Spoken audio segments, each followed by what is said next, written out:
আমরা একটা কঠিন সময় অতিক্রম করছি। আমরা একটা আমি বলি যে অস্বাভাবিক সময় অতিক্রম করছি, কারণ হাসিনা পালিয়েছে, তাই না?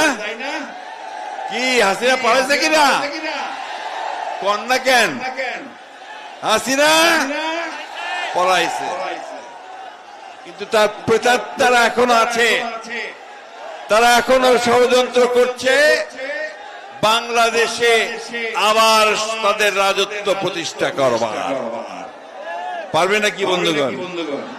আমাদের তরুণদের সামনে তারা টিকে থাকতে পারবে? তাদের ষড়যন্ত্র চক্রান্ত কি সফল হবে?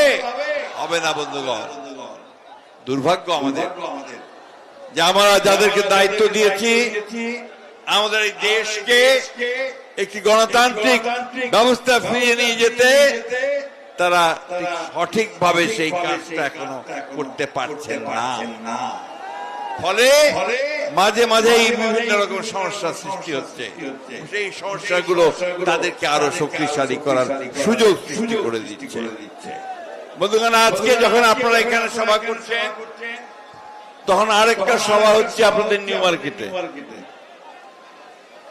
ঢাকায় হচ্ছে। দাবিটা কি? দাবি হচ্ছে যে আওয়ামী লীগকে নিষিদ্ধ করতে হবে, তাই না?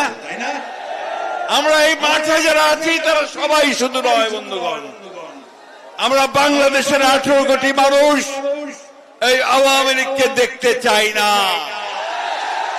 কারণ এই আওয়ামী লীগ বাংলাদেশ স্বাধীন হওয়ার পর থেকেই তাই বাংলাদেশের মানুষের উপর নির্যাতন করে এসেছে।